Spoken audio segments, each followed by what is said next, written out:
السلام علیکم ناظرین، آئینی ترمیم کی پہلی کوشش تو مولانا صاحب ناکام بنا ہی چکے ہیں۔ اب آگے کیا ہوگا؟ دوسری کوشش کی جائے گی۔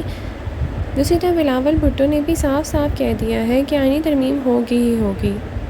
فہرست نہ دینے والی جماعت مخصوص سیٹوں کی اہل ہو پائے گی۔ مخصوص نشستوں کا حصول، حکومت کھل کر میدان میں آ گئی۔ ساتھ ہی ساتھ یہ بھی کوشچن اٹھتا ہے کہ اگلا چیف جسٹس کون ہوگا؟ آئینی ترمیم پیش کرنے میں حکومت کی ناکامی تو ہو ہی چکی ہے، اب مولانا فضل الرحمان کیا کریں گے؟ کیا حکومت کا ساتھ دیں گے یا پھر اپوزیشن کے ہی ساتھ رہیں گے؟ ایسی خبریں آئی ہیں کہ رات کے مولانا صاحب کے گھر پہ محسن نقوی صاحب پہنچے تھے۔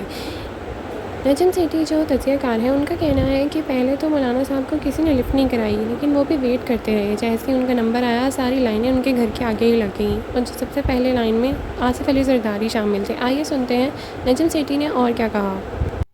پہلے امتحان میں تو ناکام ہو گئی، کیا آخری امتحان میں بھی ناکام رہیں گے؟ امتحان ہے ابھی، یعنی تو وہ تو اب بلاول بھٹو نے کہہ دیا نا۔ اب کیا رہ گیا کہ اس میں کہ امتحان ہے ابھی؟ وہ تو کہتے ہیں ہم آ رہے ہیں، پھر آ رہے ہیں جی، اور آ رہے ہیں، اور ہم یہ امینڈمنٹ کوئی نہ کوئی کریں گے۔ جی یہی کہا ہے نا آج کی بیان ہے۔ جی بالکل، بلاول ڈٹے ہوئے ہیں۔ ہاں، تو Bilawal speaking on behalf of everybody نا۔ اچھا، اور پھر بھی اب آپ نے پوچھ ہی لیا تو سوال یہ ہے کہ پہلا سوال یہ کھڑا ہوتا ہے کہ ناکام ہو گئے کہ نہیں ہو گئے۔ دوسرا یہ کہ اب ناکام ہو گئے، آگے کامیاب ہوں گے یا نہیں ہوں گے، آگے کریں گے بھی یا نہیں کریں گے، یا فار ایور ناکام ہو گئے۔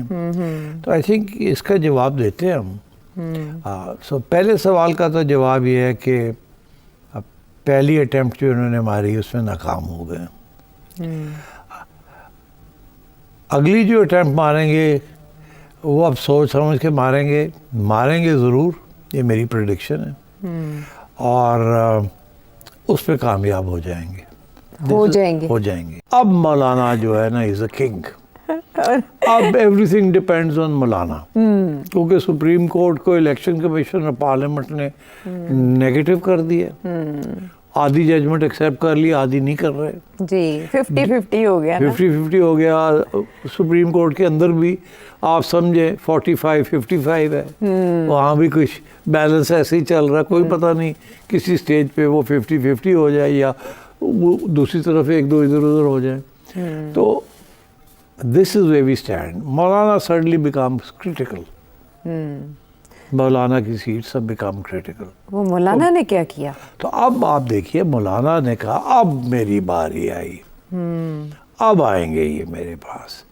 پہلے تو میں بولتا رہا، سب کچھ کرتا رہا، مجھے گھاس ہی نہیں ڈالا۔ جی، اب آئیں گے، اور پھر لائن لگ گئی۔ جب لائن لگ گئی تو زرداری صاحب سب سے پہلے لپک کے پہنچ گئے، ٹھیک ہے، اور ساتھ ان کے ہمراہ تھے محسن نقوی صاحب۔ محسن نقوی صاحب، اس کا مطلب ہے کہ پریزیڈنسی اور اسٹیبلشمنٹ پہنچ گئے وہاں، ٹھیک۔ ایکسکیوز یہ دے رہے ہیں جی بڑا ورک لوڈ ہے، ساری چیزیں وقت یہ ان چیزوں پہ لگ جاتا ہے، ہر بندہ اٹھ کے کانسٹیٹیوشنل پٹیشن لے آتا ہے۔ باقی جو 1,00,000 کیسز پڑے ہوئے ہیں، جو کرمنل کیسز ہیں یا بزنس کے کیسز ہیں یا اور کیسز ہیں، ان کی طرف توجہ نہیں دی جا رہی۔ 13 8 ججز جو ہیں سارا وقت یہی دیکھتے رہتے ہیں، باقی چیزیں رہ نہیں جاتی۔